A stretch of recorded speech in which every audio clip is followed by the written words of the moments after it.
Hello നമസ്കാരം കൂട്ടുകാരെ. നമ്മളിപ്പോൾ എൽ ജി എസിൻ്റെ അതായത് യൂണിവേഴ്സിറ്റി എൽ ജി എസിൻ്റെ സിലബസ് വൈസുള്ള ക്ലാസ്സുകളാണ് ഇപ്പോൾ പഠിച്ചു കൊണ്ടിരിക്കുന്നത്. അതിൽ ഫസ്റ്റ് മൊഡ്യൂൾ ഈ ക്ലാസ്സോടുകൂടി തന്നെ കംപ്ലീറ്റ് ആവുന്നതായിരിക്കും. അതുകൂടാതെ ഇപ്പം നമ്മൾ GK പോർഷൻസ് ആണ് പഠിച്ചു പോകുന്നത് അല്ലേ. പൊതുവിജ്ഞാനം, സയൻസ്, പൊതുജനാരോഗ്യം എന്ന് പറയുന്ന ടോപ്പിക്സ് ആണ് പഠിച്ചു പോകുന്നത്. അതിൽ ഫസ്റ്റ് മൊഡ്യൂൾ എന്ന് പറയുന്നത് പൊതുവിജ്ഞാനത്തിൽ ഉൾപ്പെടുന്നതാണ്. ഇന്ത്യൻ സമര കാലഘട്ടവുമായി ബന്ധപ്പെട്ട രാഷ്ട്രീയ, സാമൂഹിക, സാംസ്കാരിക മുന്നേറ്റങ്ങൾ, ദേശീയ പ്രസ്ഥാനങ്ങൾ, സ്വാതന്ത്ര്യ സമര സേനാനികൾ, ഭരണ സംവിധാനങ്ങൾ തുടങ്ങിയവയാണ്. ഓക്കെ, അപ്പം നമ്മൾ ഇതിൻ്റെ കൂടെ ഒരു വിഷയം പറയാനുള്ളത്, കഴിഞ്ഞ ഈ യൂണിവേഴ്സിറ്റി എൽ ജി എസിൻ്റെ പ്രിലിംസ് നടന്ന സമയത്ത് നമ്മൾ 10 days ചാലഞ്ച് ചെയ്തിരുന്നു. 10 days ചാലഞ്ച്. ഓക്കെ, അത് ഏകദേശം ഓൾമോസ്റ്റ് ഒരു 90% നമ്മൾ കവർ ചെയ്തിരുന്നു. അപ്പോൾ ആ ക്ലാസ് നമ്മൾ ഇട്ടിട്ടുണ്ട്. എല്ലാം സെപ്പറേറ്റ് പ്ലേലിസ്റ്റിൽ ഉൾപ്പെടുത്തിയിട്ടുണ്ട്. സയൻസ് വിഷയങ്ങളാണെങ്കിൽ പോലും ഈ പറയുന്ന പൊതുജനാരോഗ്യം, സയൻസ്, കെമിസ്ട്രി, ബയോളജി, ഫിസിക്സ്, അതുപോലെ ഇന്ത്യൻ ഭൂമിശാസ്ത്രം, കേരള ഭൂമിശാസ്ത്രം, പൊതുഭൂമിശാസ്ത്രം, അങ്ങനെ എല്ലാത്തിൻ്റെയും സെപ്പറേറ്റ് പ്ലേലിസ്റ്റ് നമ്മൾ ചാനലിൽ കിടപ്പുണ്ട്. അത് സെപ്പറേറ്റ് ആയിട്ട് എടുത്ത് പഠിക്കാൻ താല്പര്യമുള്ള ആളുകൾ ആ രീതിയിൽ പഠിച്ചു പോകാനായിട്ട് ശ്രമിക്കുക. നമ്മൾ SCERTയുടെ തന്നെ സയൻസ് ക്ലാസ്സുകൾ ഇതിൻ്റെ ഇടയിലൂടെ, അതായത് ഈ മൊഡ്യൂൾസിൻ്റെ ഇടയിൽ കൂടെ തന്നെ SCERTയുടെ സയൻസ് ചാപ്റ്റേഴ്സ് നമുക്ക് തന്നിട്ടുള്ള സിലബസ് വൈസ് ആയിട്ടുള്ള കെമിസ്ട്രി, ഫിസിക്സ്, അതുപോലെ ജീവശാസ്ത്രവും പൊതുജനാരോഗ്യവും എന്ന് പറയുന്ന വിഷയം എല്ലാം ഇതിൻ്റെ ഇടയിൽ തന്നെ നമുക്ക് പഠിച്ചു പോകാനായിട്ട് ശ്രമിക്കാം. ഓക്കെ, അപ്പം നമുക്ക് സമയം ഒട്ടും വേസ്റ്റ് ചെയ്യാനായിട്ടില്ല. നമ്മൾ പറഞ്ഞു 40 ദിവസത്തെ ചലഞ്ചാണ്. എങ്കിൽ പോലും നമ്മളൊരു 20 ദിവസത്തിനുള്ളിൽ ഈ ചലഞ്ച് കംപ്ലീറ്റ് ചെയ്തിട്ട് ആനുകാലിക വിഷയങ്ങളും മാത്സും കൂടെ ഉൾപ്പെടുത്താൻ ശ്രമിക്കുന്നതാണ് കേട്ടോ. ആനുകാലിക വിഷയങ്ങളും മാത്സും കൂടെ ഉൾപ്പെടുത്തിയിട്ടുള്ള ക്ലാസ്സുകൾ ചെയ്യാൻ ശ്രമിക്കുന്നതാണ്. അപ്പം എല്ലാവരുടെയും സപ്പോർട്ട് പ്രതീക്ഷിക്കുകയാണ്. Okay, thank you. അപ്പോൾ നമ്മൾ ക്ലാസ്സിലോട്ട് കിടക്കുകയാണ് കേട്ടോ. ഇത് 10ാം ക്ലാസ്സിലെ 6ാമത്തെ ചാപ്റ്ററാണ്. 10ാം ക്ലാസ്സിലെ 6ാമത്തെ ചാപ്റ്ററാണ് സമരവും സ്വാതന്ത്ര്യവും. നോക്കാം. നീലം കർഷകരുടെ ദുരിതവും കഷ്ടപ്പാടുകളും ഗാന്ധിജിയുടെ ശ്രദ്ധയിൽപ്പെടുത്തിയത് രാജ്കുമാർ ശുക്ലയാണ്. നീലം കർഷകരുടെ ദുരിതവും കഷ്ടപ്പാടും ഗാന്ധിജിയുടെ ശ്രദ്ധയിൽപ്പെടുത്തിയത് ആരാണ്? രാജ്കുമാർ ശുക്ല. കൂട്ടുകാരെ, വീഡിയോ ലെങ്തി ആവും എന്ന് വെച്ചാണ് നമ്മൾ സ്പീഡിലങ്ങ് ക്ലാസ് കൊണ്ടുപോയത്. അപ്പോൾ ഒരുപാട് ഉദ്യോഗാർത്ഥികൾ പറഞ്ഞിരുന്നു, നമ്മുടെ കമൻസിൽ പറഞ്ഞിരുന്നു സ്പീഡ് കൂടുതലാണ്, സ്പീഡ് കുറയ്ക്കണം എന്ന്. അപ്പോൾ അത് മാനിച്ചുകൊണ്ട് ക്ലാസ് കുറച്ച് പതുക്കെയാണ് എടുത്തു പോകുന്നത്. പക്ഷെ നമ്മൾ എന്തായാലും നമ്മുടെ ടാർഗറ്റ് കംപ്ലീറ്റ് ചെയ്യും. നമ്മളിത് പഠിച്ചു പോവും, അതിൽ യാതൊരു സംശയമില്ല. എല്ലാവരും ഒപ്പം കാണണേ. നമുക്ക് അടുത്ത പോയിന്റ്. ഗാന്ധിജിയുടെ നിർദ്ദേശപ്രകാരം 1916 കോൺഗ്രസിന്റെ ലാഹോർ സമ്മേളനത്തിൽ നീലം കർഷകരോട് സഹതാപം പ്രകടിപ്പിച്ചുകൊണ്ടുള്ള പ്രമേയം അവതരിപ്പിച്ചത് ബ്രിജ് ബാബു കിഷോർ പ്രസാദാണ്. എന്താ പറഞ്ഞ? ഗാന്ധിജിയുടെ നിർദ്ദേശപ്രകാരം 1916 കോൺഗ്രസിന്റെ ലാഹോർ സമ്മേളനത്തിൽ നീലം കർഷകരോട് സഹതാപം പ്രകടിപ്പിച്ചുകൊണ്ടുള്ള പ്രമേയം അവതരിപ്പിച്ചത് ബ്രിജ് ബാബു കിഷോർ പ്രസാദാണ്. അപ്പം ഈ പറയുന്ന ഓരോ പോയിന്റ്സ് ഇമ്പോർട്ടൻ്റ് ആണ്, ശ്രദ്ധിച്ച് പഠിക്കാനായിട്ട് ശ്രമിക്കുക. അടുത്തത്, ഗാന്ധിജി ദക്ഷിണാഫ്രിക്കയിൽ എത്തിച്ചേരാനുള്ള കാരണം എന്തായിരുന്നു? ഗാന്ധിജി ദക്ഷിണാഫ്രിക്കയിൽ എത്തിയത് ദാദാ അബ്ദുള്ളയുടെ കേസുകൾ വാദിക്കാനാണ്. ഗാന്ധിജി ദക്ഷിണാഫ്രിക്കയിൽ എത്തിയത് എന്തിനായിരുന്നു? ദാദാ അബ്ദുള്ളയുടെ കേസുകൾ വാദിക്കാൻ.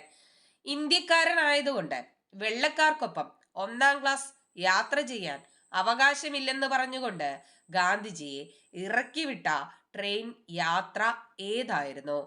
ദർബനിൽ നിന്ന് പ്രിട്ടോറിയയിലേക്കുള്ള ട്രെയിൻ യാത്ര. ദർബനിൽ നിന്ന് പ്രിട്ടോറിയയിലേക്കുള്ള ട്രെയിൻ യാത്ര. എന്താണ്?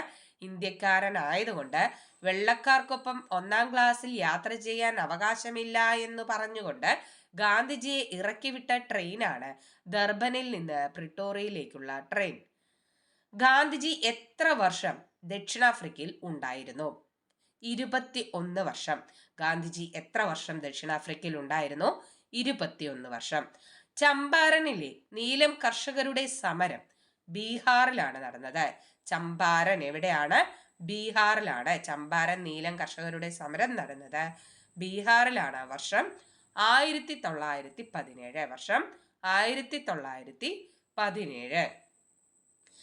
അഹമ്മദാബാദിലെ തുണിമിൽ സമരം ഗുജറാത്തിലായിരുന്നു 1918. അഹമ്മദാബാദിലെ തുണിമിൽ സമരം ഗുജറാത്തിലായിരുന്നു 1918. ഗേഡയിലെ കർഷക സമരം ഗുജറാത്തിലാണ് നടന്നത് 1918. അപ്പോ അഹമ്മദാബാദ് തുണിമിൽ സമരവും ഗേഡയിലെ കർഷക സമരവും നടന്നത് ഗുജറാത്തിലാണ്. വർഷം സെയിം ആണ്, 1918. 1918 അഹമ്മദാബാദ് തുണിമിൽ സമരത്തിന് കാരണം എന്തായിരുന്നു? പ്ലേഗ് ബോണസിനെ ചൊല്ലിയാണ് 1918 അഹമ്മദാബാദ് തുണിമിൽ സമരം നടന്നത്. പ്ലേഗ് ബോണസിനെ ചൊല്ലിയാണ് 1918 അഹമ്മദാബാദ് തുണിമിൽ സമരം നടന്നത്. ഗാന്ധി എന്ന സിനിമ സംവിധാനം ചെയ്തതാര്? റിച്ചാർഡ് അറ്റംബറോ. ആരാണ്? ഗാന്ധി എന്ന സിനിമ സംവിധാനം ചെയ്തത് റിച്ചാർഡ് അറ്റംബറോ ആണ്. ഗാന്ധി എന്ന സിനിമയ്ക്ക് ലഭിച്ച ഓസ്കാറുകളുടെ എണ്ണം 8. ഗാന്ധി എന്ന സിനിമയ്ക്ക് ലഭിച്ച ഓസ്കാറുകളുടെ എണ്ണം 8. ഗാന്ധി എന്ന സിനിമ സംവിധാനം ചെയ്തത് റിച്ചാർഡ് അറ്റംബറോ. അദ്ദേഹം റിച്ച് ആയതുകൊണ്ടാണ് എന്ത് ചെയ്തത്? ആ സിനിമ ചെയ്തത്. ഓക്കെ, അപ്പൊ കണക്ട് ചെയ്ത് പഠിക്കാൻ ശ്രമിക്കാം. അടുത്തത്, ഗാന്ധിജിയുടെ ദക്ഷിണാഫ്രിക്കയിലെ ജീവിതാനുഭവങ്ങൾ ചിത്രീകരിക്കുന്ന സിനിമയാണ് മേക്കിംഗ് ഓഫ് മഹാത്മാ. ശ്യാം ബെനഗൽ സംവിധാനം ചെയ്ത മേക്കിംഗ് ഓഫ് മഹാത്മയാണ് ഗാന്ധിജിയുടെ ദക്ഷിണാഫ്രിക്കയിലെ ജീവിതാനുഭവങ്ങൾ ചിത്രീകരിക്കുന്ന സിനിമ. നോക്കൂ, ദക്ഷിണാഫ്രിക്കയിൽ ചെന്ന് അവിടുത്തെ എന്താ ഒരു സെറ്റൊക്കെ ഇട്ട് അങ്ങനെയുള്ള ഒരു സിനിമ ക്രിയേറ്റ് ചെയ്യണം അല്ലെ. എന്ത് ചെയ്യണം? ക്രിയേറ്റ് ചെയ്യണം, ഉണ്ടാക്കണം, മേക്ക് ചെയ്യണം. മേക്കിംഗ് ഓഫ് മഹാത്മാ എന്താണ്? ഗാന്ധിജിയുടെ ദക്ഷിണാഫ്രിക്കയിലെ ജീവിതാനുഭവങ്ങൾ ചിത്രീകരിക്കുന്ന cinema making of Mahatma, Shyam Benegal. Clear ആണോ? മാറിപ്പോവരുത്. ഗാന്ധി എന്ന സിനിമ സംവിധാനം ചെയ്തത് റിച്ചാർഡ് അറ്റംബറോ ആണെങ്കിൽ ഗാന്ധിജിയുടെ ദക്ഷിണാഫ്രിക്കയിലെ ജീവിതാനുഭവങ്ങൾ ചിത്രീകരിക്കുന്ന സിനിമ സംവിധാനം ചെയ്തത് മേക്കിംഗ് ഓഫ് മഹാത്മാ എന്ന സിനിമ സംവിധാനം ചെയ്തത് ആരാണ്? ശ്യാം ബെനഗലാണ്. ക്ലിയർ അല്ലേ? അടുത്തത്, ഏത് നിയമത്തിനെതിരെ പ്രതിഷേധിച്ചുകൊണ്ടാണ് ഗാന്ധിജി ഇന്ത്യയിൽ ദേശീയ സമരത്തിലേക്ക് കടന്നത്? നമ്മൾ കഴിഞ്ഞ ക്ലാസ്സിൽ പറഞ്ഞു. ഏതാണ് നിയമം? റൗലറ്റ് നിയമം. ഏതായിരുന്നു? കരി നിയമം എന്നറിയപ്പെട്ട റൗലറ്റ് നിയമത്തെ പ്രതിഷേധിച്ചുകൊണ്ടാണ് ഗാന്ധിജി ഇന്ത്യയിൽ ദേശീയ സമരത്തിലേക്ക് കടന്നത്. ഏതായിരുന്നു വർഷം? 1919. ഭീകരവാദ പ്രവർത്തനങ്ങൾ തടയാൻ എന്ന പേരിൽ പൗരാവകാശങ്ങൾക്ക് നിയന്ത്രണം ഏർപ്പെടുത്തിക്കൊണ്ട് എന്താണ്? ഭീകരവാദ പ്രവർത്തനങ്ങൾ തടയാൻ എന്ന പേരിൽ പൗരാവകാശങ്ങൾക്ക് നിയന്ത്രണം ഏർപ്പെടുത്തിക്കൊണ്ട് 1919 ബ്രിട്ടീഷ് പാർലമെന്റ് പാസാക്കിയ നിയമമാണ് റൗലറ്റ് നിയമം. ക്ലിയർ ആണോ? ഇതാണ് പൗരാവകാശം. ഒരു പൗരന്റെ അവകാശങ്ങൾക്ക് നിയന്ത്രണം ഏർപ്പിച്ചുകൊണ്ട് 1919 ബ്രിട്ടീഷ് പാർലമെന്റ് പാസാക്കിയ നിയമമാണ് റൗലറ്റ് നിയമം. ഏതൊരാളെയും അറസ്റ്റ് ചെയ്ത് വിചാരണ കൂടാതെ തടങ്കലിൽ വയ്ക്കാൻ സഹായിക്കുന്ന നിയമമാണ് റൗലറ്റ് നിയമം. അപ്പൊ എന്താണ് റൗലറ്റ് നിയമം? ഏതൊരാളെയും അറസ്റ്റ് ചെയ്താൽ എന്ത് ചെയ്യണമെന്നില്ല? വിചാരണ ചെയ്യണമെന്നില്ല അല്ലെ. സാധാരണ നമ്മൾ അറസ്റ്റ് ചെയ്താൽ എന്താ ചെയ്യാം? അവരെ ക്വസ്റ്റ്യൻ ചെയ്യും അല്ലെ, വിചാരണ ചെയ്യും. പക്ഷേ ക്വസ്റ്റ്യൻ ചെയ്യാതെ തടങ്കലിൽ വെക്കാൻ സഹായിക്കുന്ന നിയമമായിരുന്നു ഏത്? ഈ റൗലറ്റ് നിയമം. അപ്പൊ ബ്രിട്ടീഷുകാർക്ക് തോന്നിയ പോലെ ആളുകളെ പിടിച്ചോണ്ട് വന്ന് എന്ത് ചെയ്യാം? തടങ്കലിൽ വെക്കാം. അത്തരത്തിലുള്ള ഒരു നിയമമാണ് ഈ റൗലറ്റ് നിയമം. അതുകൊണ്ട് തന്നെയാണ് ഈ നിയമത്തെ കരി നിയമം എന്ന് ഗാന്ധിജി വിശേഷിപ്പിച്ചത്. ക്ലിയർ ആണോ? ഓക്കെ, അപ്പൊ ഒന്നുകൂടെ റിവൈസ് ചെയ്യാം. നീലം കർഷകരുടെ ദുരിതവും കഷ്ടപ്പാടുകളും ഗാന്ധിജിയുടെ ശ്രദ്ധയിൽപ്പെടുത്തിയത് രാജ്കുമാർ ശുക്ലയാണ്. ഗാന്ധിജിയുടെ നിർദ്ദേശപ്രകാരം 1916 കോൺഗ്രസിന്റെ ലാഹോർ സമ്മേളനത്തിൽ നീലം കർഷകരോട് സഹതാപം പ്രകടിപ്പിച്ചുകൊണ്ടുള്ള പ്രമേയം അവതരിപ്പിച്ചത് ബ്രിജ് ബാബു കിഷോർ പ്രസാദാണ്. ഗാന്ധിജി ദക്ഷിണാഫ്രിക്കയിൽ എത്തിച്ചേരാനുള്ള കാരണം ദാദാ അബ്ദുള്ളയുടെ കേസുകൾ വാദിക്കാനായിരുന്നു. ഇന്ത്യക്കാരനായതുകൊണ്ട് വെള്ളക്കാർക്കൊപ്പം 1-ാം ക്ലാസ്സിൽ യാത്ര ചെയ്യാൻ അവകാശമില്ല എന്ന് പറഞ്ഞുകൊണ്ട് ഗാന്ധിജി ഇറക്കിവിട്ട ട്രെയിനാണ് ദർബനിൽ നിന്ന് പ്രിട്ടോറിയയിലേക്കുള്ള ട്രെയിൻ. ഗാന്ധിജി എത്ര വർഷം ദക്ഷിണാഫ്രിക്കയിൽ ഉണ്ടായിരുന്നു? 21 വർഷം. ചമ്പാരനിലെ നീലം കർഷകരുടെ സമരം ബീഹാറിലായിരുന്നു 1917. 1918 അഹമ്മദാബാദിലെ തുണിമിൽ സമരം നടന്നത് ഗുജറാത്തിലായിരുന്നു. അതുപോലെ 1918 ഗേഡയിലെ കർഷക സമരം നടന്നത് ഗുജറാത്തിലായിരുന്നു. 1918 അഹമ്മദാബാദ് തുണിമിൽ സമരത്തിന് കാരണം പ്ലേഗ് ബോണസിനെ ചൊല്ലിയായിരുന്നു. ഗാന്ധി എന്ന സിനിമ സംവിധാനം ചെയ്തത് റിച്ചാർഡ് ആറ്റംബറോ. ഗാന്ധി എന്ന സിനിമയ്ക്ക് ലഭിച്ച ഓസ്കാറുകളുടെ എണ്ണം 8. ഗാന്ധിജിയുടെ ദക്ഷിണാഫ്രിക്കയിലെ ജീവിതാനുഭവങ്ങൾ ചിത്രീകരിക്കുന്ന സിനിമയാണ് മേക്കിംഗ് ഓഫ് മഹാത്മാ. ശ്യാം ബെനഗൽ സംവിധാനം ചെയ്ത മേക്കിംഗ് ഓഫ് മഹാത്മാ. ഏത് നിയമത്തിനെതിരെ പ്രതിഷേധിച്ചുകൊണ്ടാണ് ഗാന്ധിജി ഇന്ത്യയിൽ ദേശീയ സമരത്തിലേക്ക് കടന്നത്? റൗലറ്റ് നിയമം. മറന്നുപോകരുത്, റൗലറ്റ് നിയമം.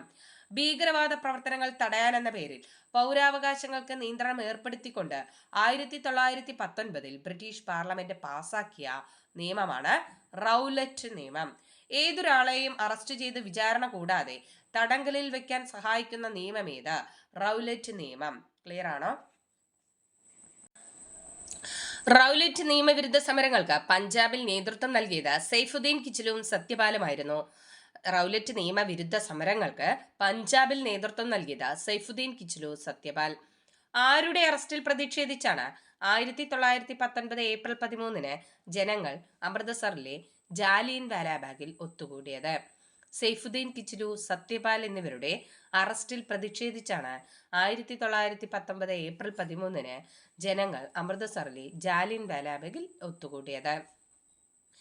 നിരായുധരായ ജനങ്ങൾക്കു നേരെ വെടിവെക്കാൻ ഉത്തരവിട്ടത് ജനറൽ ഡയറാണ്. നിരായുധരായ ജനങ്ങൾക്കു നേരെ വെടിവെക്കാൻ ഉത്തരവിട്ടത് ജനറൽ ഡയറാണ്.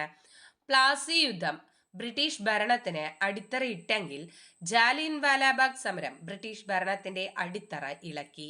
ജാലിയൻ വാലാബാഗ് സംഭവത്തെക്കുറിച്ച് ഇപ്രകാരം പ്രതികരിച്ചത് ഗാന്ധിജി. 1757 പ്ലാസി യുദ്ധം ബ്രിട്ടീഷ് ഭരണത്തിന് അടിത്തറ ഇട്ടെങ്കിൽ ജാലിയൻ വാലാബാഗ് സംഭവം ബ്രിട്ടീഷ് ഭരണത്തിന്റെ അടിത്തറ ഇളക്കി. ജാലിയൻ വാലാബാഗ് സംഭവത്തെക്കുറിച്ച് ഇപ്രകാരം പ്രതികരിച്ചത് ഗാന്ധിജിയായിരുന്നു. ഗാന്ധിജിയുടെ നേതൃത്വത്തിൽ ഇന്ത്യൻ നാഷണൽ കോൺഗ്രസ് നടത്തിയ ആദ്യത്തെ ദേശീയ പ്രക്ഷോഭമാണ് നിസ്സഹകരണ സമരം. എന്താണ്? നിസ്സഹകരണ സമരമാണ് 1920 ഗാന്ധിജിയുടെ നേതൃത്വത്തിൽ ഇന്ത്യൻ നാഷണൽ കോൺഗ്രസ് നടത്തിയ ആദ്യത്തെ ദേശീയ പ്രക്ഷോഭം. നിസ്സഹകരണ സമരകാലത്ത് സ്ഥാപിക്കപ്പെട്ട ദേശീയ വിദ്യാലയങ്ങളായിരുന്നു കാശി വിദ്യാപീഠം, ഗുജറാത്ത് വിദ്യാപീഠം, ജാമിയ മിലിയ. നിസ്സഹകരണ സമരകാലത്ത് സ്ഥാപിക്കപ്പെട്ട ദേശീയ വിദ്യാലയങ്ങളാണ് കാശി വിദ്യാപീഠം, ഗുജറാത്ത് വിദ്യാപീഠം, ജാമിയ മിലിയ. നിസ്സഹകരണ പ്രസ്ഥാനം നിർത്തിവെക്കാൻ ഗാന്ധിജിയെ പ്രേരിപ്പിച്ച സംഭവമായിരുന്നു ചൗരി ചൗര സംഭവം. 1922 ഫെബ്രുവരി 4 സംഭവിച്ച ചൗരി ചൗര സംഭവമാണ് നിസ്സഹകരണ പ്രസ്ഥാനം നിർത്തിവെക്കാൻ ഗാന്ധിജിയെ പ്രേരിപ്പിച്ചത്. അപ്പൊ എന്താണ് ചൗരി ചൗര സംഭവം? ചൗരി ചൗര സംഭവം ഉത്തർപ്രദേശിലെ ചൗരി ചൗര എന്ന ഗ്രാമത്തിൽ ജനങ്ങൾക്കു നേരെ പോലീസ് വെടിവെച്ചതിൽ രോഷാകുലരായ ജനങ്ങൾ പോലീസ് സ്റ്റേഷൻ ആക്രമിച്ച് തീയിട്ടു. 22 പോലീസുകാർ കൊല്ലപ്പെട്ട ഈ സംഭവമാണ് ചൗരി ചൗര സംഭവം. എന്ത് പറ്റി? ഉത്തർപ്രദേശിലെ ചൗരി ചൗര എന്ന് പറയുന്ന ഗ്രാമത്ത് ജനങ്ങൾക്ക് നേരെ പോലീസുകാർ എന്ത് ചെയ്തു? വെടിവെച്ചു. അതിൽ രോഷാകുലരായ ജനങ്ങൾ പോലീസ് സ്റ്റേഷൻ ആക്രമിച്ച് തീയിട്ടു. ഇതിൽ 22 പോലീസുകാർ മരണപ്പെട്ടു. ഓക്കെ, ഈ സംഭവമാണ് ചൗരി ചൗര സംഭവം. ഒന്നാം ലോക യുദ്ധത്തിന് ശേഷം തുർക്കിയിലെ ഭരണാധികാരിയും ലോക മുസ്ലിംകളുടെ ആത്മീയ നേതാവുമായിരുന്ന ഖലീഫയുടെ അധികാരങ്ങൾ പരിമിതപ്പെടുത്താനുള്ള ബ്രിട്ടന്റെ ശ്രമങ്ങൾക്കെതിരെ ലോകത്തിന്റെ വിവിധ ഭാഗങ്ങളിൽ ഉയർന്നു വന്ന പ്രസ്ഥാനമാണ് ഖിലാഫത്ത് പ്രസ്ഥാനം. അപ്പൊ എന്താണ് ഖിലാഫത്ത് പ്രസ്ഥാനം? ഒന്നാം ലോക യുദ്ധത്തിന് ശേഷം തുർക്കിയിലെ ഭരണാധികാരിയും ലോക മുസ്ലിങ്ങളുടെ ആത്മീയ നേതാവുമായിരുന്ന ഖലീഫയുടെ അധികാരങ്ങൾ പരിമിതപ്പെടുത്താനുള്ള ബ്രിട്ടന്റെ ശ്രമങ്ങൾക്കെതിരെ ലോകത്തിന്റെ വിവിധ ഭാഗങ്ങളിൽ ഉയർന്നു വന്ന പ്രസ്ഥാനമാണ് ഖിലാഫത്ത് പ്രസ്ഥാനം. ഇന്ത്യയിലെ ഖിലാഫത്ത് പ്രസ്ഥാനത്തിന്റെ നേതാക്കൾ ആരെല്ലാമായിരുന്നു? മൗലാന മുഹമ്മദ് അലി, ഷൗക്കത്ത് അലി എന്നിവരായിരുന്നു ഇന്ത്യയിലെ ഖിലാഫത്ത് പ്രസ്ഥാനത്തിന്റെ നേതാക്കൾ. ഇവർ ഏത് പേരിലാണ് അറിയപ്പെടുന്നത്? അലി സഹോദരന്മാർ എന്നറിയപ്പെടുന്നു. ഇന്ത്യയിലെ ഖിലാഫത്ത് പ്രസ്ഥാനത്തിലെ നേതാക്കളായിരുന്നു മൗലാന മുഹമ്മദ് അലി, ഷൗക്കത്ത് അലി എന്നിവർ. ഇവർ അലി സഹോദരന്മാർ എന്നറിയപ്പെട്ടു. ഇന്ത്യൻ സ്വാതന്ത്ര്യ സമരത്തിന്റെ അന്തിമ ലക്ഷ്യം പൂർണ്ണ സ്വരാജ് ആണ്. എന്താണ് ഇന്ത്യൻ സ്വാതന്ത്ര്യ സമരത്തിന്റെ അന്തിമ ലക്ഷ്യം പൂർണ്ണ സ്വരാജ് ആണ് എന്ന് പ്രഖ്യാപിച്ച സമ്മേളനമാണ് 1929 ലാഹോർ സമ്മേളനം. നിരവധി പ്രാവശ്യം ഈ ചോദ്യം ചോദിച്ചിട്ടുണ്ട്. അപ്പോൾ പൂർണ്ണ സ്വരാജ് പ്രഖ്യാപിച്ച സമ്മേളനം ഏതായിരുന്നു? 1929 ലാഹോർ സമ്മേളനം. ഓക്കെ, 1929 ലാഹോർ സമ്മേളനത്തിന്റെ അധ്യക്ഷൻ ആരായിരുന്നു? ജവഹർലാൽ നെഹ്റു ആയിരുന്നു. 1929 ലാഹോർ സമ്മേളനത്തിന്റെ അധ്യക്ഷനായിരുന്നു ജവഹർലാൽ നെഹ്റു. ഇതും ചോദിച്ചിട്ടുണ്ട്. ആ സമ്മേളനത്തിന്റെ അധ്യക്ഷൻ ആരായിരുന്നു? ജവഹർലാൽ നെഹ്റു. മാറിപ്പോവരുത്. ഗാന്ധിജിയുടെ നേതൃത്വത്തിൽ സിവിൽ നിയമലംഘനം ആരംഭിക്കാൻ തീരുമാനിച്ച സമ്മേളനമാണ് 1929 ലാഹോർ സമ്മേളനം. അപ്പോൾ ആ സമ്മേളനത്തിൽ വേറൊരു കാര്യം കൂടെ തീരുമാനിച്ചു. എന്തായിരുന്നു? ഗാന്ധിജിയുടെ നേതൃത്വത്തിൽ സിവിൽ നിയമലംഘനം ആരംഭിക്കാൻ തീരുമാനിച്ച സമ്മേളനമാണ് 1929 ലാഹോർ സമ്മേളനം. അല്ലെ, നമ്മൾ എന്നിട്ടാണ് ഉപ്പ് കുറുക്കാൻ പോയത്. ക്ലിയർ അല്ലേ? അപ്പൊ അടുത്തത്, 7 ലക്ഷം ഗ്രാമങ്ങളിലെ 10 പേർ വീതം ഉപ്പ് കുറുക്കാൻ തുടങ്ങുകയാണെങ്കിൽ ഈ സർക്കാരിനെ എന്തു ചെയ്യാൻ കഴിയും? നിങ്ങൾക്ക് ഊഹിക്കാവുന്നതിൽ ഏറ്റവും നീചമായ സ്വേച്ഛാധിപതി പോലും സമാധാനപരമായി നിയമം ലംഘിക്കുന്ന ജനതയെ പീരങ്കി കൊണ്ട് നേരിടാൻ ഊറ്റം കാണിക്കില്ല. നിങ്ങൾ ഒരല്പം സ്വയം മാറാൻ തയ്യാറായാൽ നമുക്ക് ഈ സർക്കാരിനെ കുറഞ്ഞ സമയം കൊണ്ട് ക്ഷീണിപ്പിക്കുവാൻ കഴിയുമെന്ന് ഞാൻ നിങ്ങൾക്ക് ഉറപ്പു തരുന്നു. ഇപ്രകാരം പറഞ്ഞത് ആരാണ്? ഗാന്ധിജിയാണ്. എന്താ പറഞ്ഞ? 7 ലക്ഷം ഗ്രാമങ്ങളിലെ 10 പേർ വീതം ഉപ്പ് കുറുക്കാൻ തുടങ്ങുകയാണെങ്കിൽ ഈ സർക്കാരിന് എന്തു ചെയ്യാൻ കഴിയും? നിങ്ങൾക്ക് ഊഹിക്കാവുന്നതിൽ ഏറ്റവും നീചനായ സ്വേച്ഛാധിപതി പോലും സമാധാനപരമായി നിയമം ലംഘിക്കുന്ന ജനതയെ പീരങ്കി കൊണ്ട് നേരിടാൻ ഊറ്റം കാണിക്കില്ല. നിങ്ങൾ ഒരല്പം സ്വയം മാറാൻ തയ്യാറായാൽ നമുക്ക് ഈ സർക്കാരിനെ കുറഞ്ഞ സമയം കൊണ്ട് ക്ഷീണിപ്പിക്കുവാൻ കഴിയുമെന്ന് ഞാൻ നിങ്ങൾക്ക് ഉറപ്പ് നൽകുന്നു. ഇപ്രകാരം പറഞ്ഞത് ഗാന്ധിജിയാണ്. 3 വട്ടമേശ സമ്മേളനങ്ങൾ വിളിച്ചു ചേർത്തിരുന്നു. ഏതെല്ലാമായിരുന്നു? 1930, 1931, 1932. ശരിയല്ലേ? അപ്പൊ ഈ വട്ടമേശ സമ്മേളനം ആരംഭിച്ചത് എപ്പോഴാണ്? 1930. നമ്മൾ കണക്ട് ചെയ്ത് കഴിഞ്ഞ ക്ലാസ്സിൽ പറഞ്ഞൊരു വിഷയമാണ്. എന്താണ്? വട്ടമേശ സമ്മേളനം അല്ലെ, വട്ടത്തില്. അപ്പം ഈ 1930 എന്ന് പറയുമ്പം ആ 0 നമുക്ക് ഓർമ്മ വരണം. അടുത്തത്, വട്ടമേശ സമ്മേളനങ്ങൾ വിളിച്ചു ചേർത്തത് ലണ്ടനിലെ ജെയിംസ് പാലസിലാണ്. എവിടെയാണ് വിളിച്ചു ചേർത്തത്? ലണ്ടനിലെ ജെയിംസ് പാലസിലാണ് വട്ടമേശ സമ്മേളനങ്ങൾ വിളിച്ചു ചേർത്തത്. 2ാം വട്ടമേശ സമ്മേളനത്തിൽ ഇന്ത്യൻ നാഷണൽ കോൺഗ്രസിനെ പ്രതിനിധീകരിച്ചത് ഗാന്ധിജിയായിരുന്നു. അപ്പൊ 2ാമത്തെ വട്ടമേശ സമ്മേളനത്തിൽ INCയെ പ്രതിനിധീകരിച്ച് പങ്കെടുത്തത് ആരായിരുന്നു? ഗാന്ധിജിയായിരുന്നു. ഓക്കെ, ക്ലിയർ അല്ലേ? അപ്പോൾ ഒന്ന് റിവൈസ് ചെയ്താലോ. റൗലറ്റ് നിയമവിരുദ്ധ സമരങ്ങൾക്ക് പഞ്ചാബിൽ നേതൃത്വം നൽകിയത് സൈഫുദ്ദീൻ കിച്ചലും സത്യപാലുമായിരുന്നു. അവരുടെ അറസ്റ്റിൽ പ്രതിഷേധിച്ചാണ് 1919 ഏപ്രിൽ 13 ജനങ്ങൾ അമൃത്സറിലെ ജാലിയൻ വാലാബാഗിൽ ഒത്തുകൂടിയത്. നിരായുധരായ ജനങ്ങൾക്കു നേരെ വെടിവെക്കാൻ ഉത്തരവിട്ടത് ജനറൽ ഡയർ ആയിരുന്നു. പ്ലാസി യുദ്ധം ബ്രിട്ടീഷ് ഭരണത്തിന് അടിത്തറയിട്ടെങ്കിൽ ജാലിയൻ വാലാബാഗ് സംഭവം ബ്രിട്ടീഷ് ഭരണത്തിന്റെ അടിത്തറയിളക്കി. ഇപ്രകാരം ജാലിയൻ വാലാബാഗ് സംഭവത്തെക്കുറിച്ച് പറഞ്ഞത് ആരായിരുന്നു? ഗാന്ധിജി. ഗാന്ധിജിയുടെ നേതൃത്വത്തിൽ INC നടത്തിയ ആദ്യത്തെ ദേശീയ പ്രക്ഷോഭമാണ് നിസ്സഹകരണ സമരം. 1920 നിസ്സഹകരണ സമരം. ഞങ്ങൾ സഹകരിക്കില്ല എന്ന് പറഞ്ഞ സമരമായിരുന്നു അല്ലെ. നിസ്സഹകരണ സമരകാലത്ത് സ്ഥാപിക്കപ്പെട്ട ദേശീയ വിദ്യാലയങ്ങളായിരുന്നു കാശി വിദ്യാപീഠം, ഗുജറാത്ത് വിദ്യാപീഠം, ജാമിയ മിലിയ. നിസ്സഹകരണ പ്രസ്ഥാനം നിർത്തിവെക്കാൻ ഗാന്ധിജിയെ പ്രേരിപ്പിച്ച സംഭവമായിരുന്നു ചൗരി ചൗര സംഭവം. ഏത് വർഷം? 1922 ഫെബ്രുവരി 4 നടന്ന ചൗരി ചൗര സംഭവം. എന്തായിരുന്നു ചൗരി ചൗര സംഭവം?